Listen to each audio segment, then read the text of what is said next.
సాఫ్ట్వేర్సేనా? అవి తప్ప నాకు వేరే లోపమే ఉంది. మన ప్రేమ గురించి ఆలోచించేది లేదా? ముద్దులేద్దాం మొదలెడ్డాం sir. Bharath, I'm not joking, serious గా అడుగుతున్నాను. నా ముందు 1,00,000 సమస్యలు ఉన్నాయి. వాటన్నిటిని పక్కన పెట్టి నీతో డ్యూయట్లు పాడుకుంటే బతుకంతా జో లలలా లాయి అని పాడుకోవాల్సిందే. అంటే నేనే తొందరపడుతున్నానంటావా? అది నీకే తెలియాలి. అంతేలే బాబు, ఆడది సిగ్గు విడిచి అడిగితే ప్రతి మగాడు బెట్టు చేస్తాడు.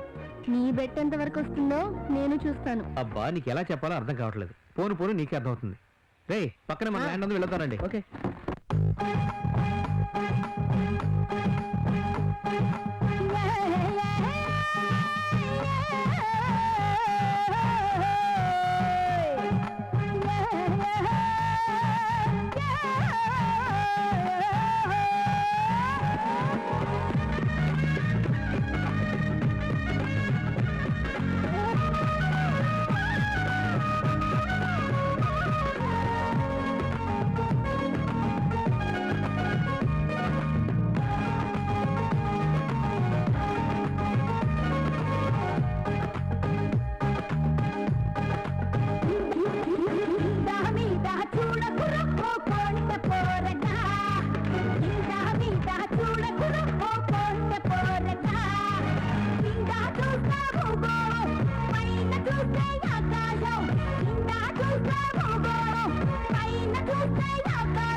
రేయ్, ఎవర్రా మా స్థలంలో ఈ దాబా కట్టి నడుపుతున్నది?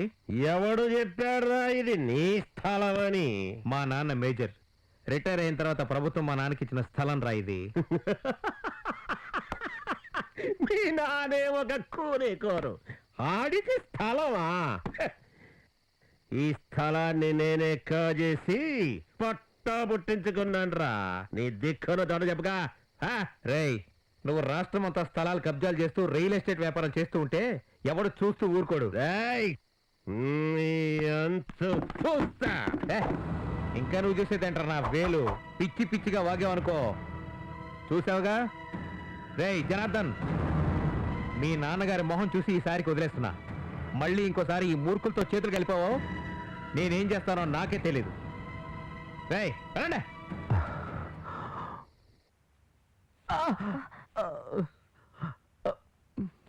అబ్బా, వేడి తగ్గించవే, ఒళ్ళు చురుకుమంటుంది. వేడెక్కడుందండి? వీడబ్బా, నాన్నగారి మొహం చూసి వదిలేశాడట. లేకపోతే ఏం చేసేవాడు? అయినా ఈయన గారు వాడికి వత్తాసు పలికితే వాడు రెచ్చిపోక ఏం చేస్తాడు? చెప్తా వాడు సంగతి. మేనమామ మేనమామ అంటూ వెళ్ళి వాడి సంకనెక్కావు. ఇప్పుడు ఏమైంది చూడు.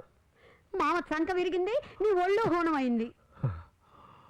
ఎందుకురా అనవసరంగా భరత్తో గొడవ పెట్టుకుంటావు? అతను నీ మంచి కోరే కదా చెప్తోంది. ఒక్కగానొక్క కొడుకు, నేను చచ్చినా మీకు పర్వాలేదు. మీరు మాత్రం భర్తగా నెత్తిమీద పెట్టుకుని ఊరేగండి. రేపు మీరు చస్తే వాడేగా మీ తలకొని పెట్టేది. కన్నతల్లితో ఇలాగైనా మాట్లాడేది?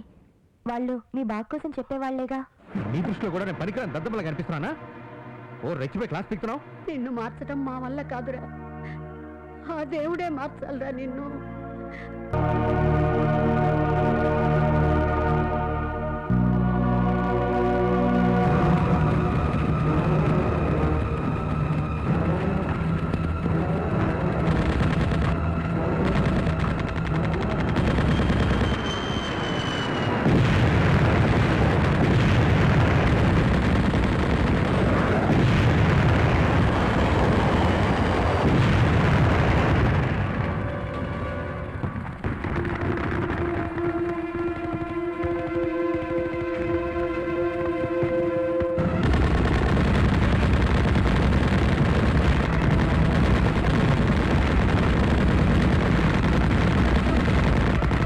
मेरा भारत महान, भारत माता की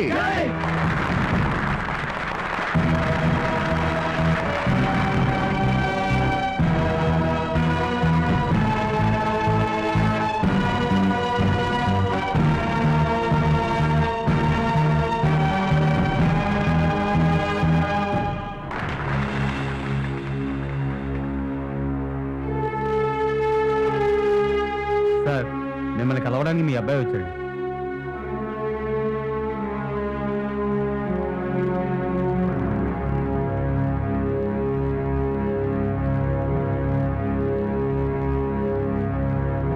ఎందుకు వచ్చారు? అమ్మ చెల్లెళ్ళు చనిపోయి సంవత్సరం అవుతుంది. మీరు వచ్చి వాళ్ళకి సంవత్సరం జరిపించి పిండ ప్రదానం చేస్తే వాళ్ళ ఆత్మను శాంతిస్తే నాన్న.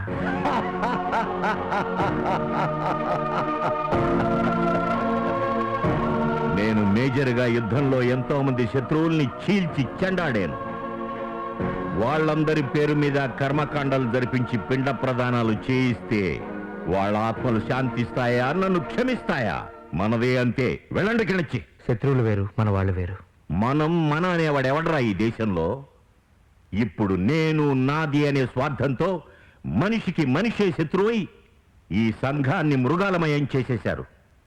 ఈ మృగాలన్నీ మళ్ళీ మనుషులుగా మారేంత వరకు ఈ సంఘంలో నేను అడుగు పెట్టను పెట్టను పెట్టను పెట్టను పెట్టను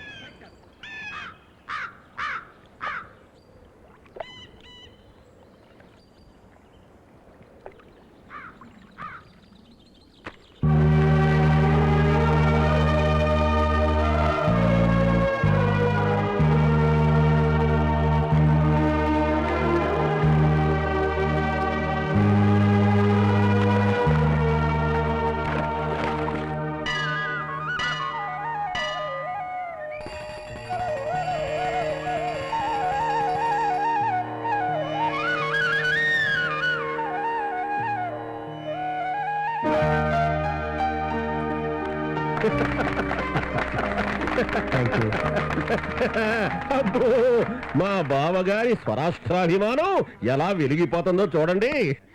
ఎక్కడో ఢిల్లీలో జరుపుకోవాల్సిన జన్మదినోత్సవాన్ని మన స్వంత రాష్ట్రంలో ఈ కోవెలలో మనందరి సమక్షంలో సాంప్రదాయబద్ధంగా జరుపుకుంటున్నారంటే మాటలా? ఇది మన తెలుగు వారందరూ గర్వపడాల్సిన కారణం అని చెప్పేసి తమరందరికీ నేను మనం చేసుకుంటున్నాను. బావగారికి జన్మదినోత్సవ శుభాకాంక్షలు. Happy birthday sir. Many many happy returns of the day sir. అయ్యా, మా బావగారు అంటే మన ప్రియతమ ప్రధాని గారు ఇలా ఎన్నెన్నో జన్మదినోత్సవాలని మన మధ్యనే మీ అందరి సమక్షంలో జరుపుకోవాలని భగవంతుణ్ణి ప్రార్థించుకుంటూ, బావగారు పరాయి కేకు బదులు తాగండి తాగండి తాగండి మన తెలుగు పాయసం. నువ్వు కూడా తాగు. బావగారు మీరు కూడా. అమృతం అండి. ప్రధాని గారు, స్వరాష్ట్ర అభిమానంతో తెలుగు సాంప్రదాయబద్ధంగా మీ పుట్టినరోజు పండగను మన రాష్ట్రంలో ఈ కోవిలి సన్నిధిలో ఆ భగవంతుడి ముందు జరుపుకున్నారు కదా, మీ అనుభూతి ఎలా ఉంది? మనిషిగా ఈ ప్రాంతంలో కళ్ళు తెరిచి ఈ మట్టిలో ఎదిగి ఈ సంస్కృతి సంప్రదాయాల అలవాట్లతో పునీతున్నైన నేను ఈ అనుభవాల అనుబంధాన్ని మరువలేను.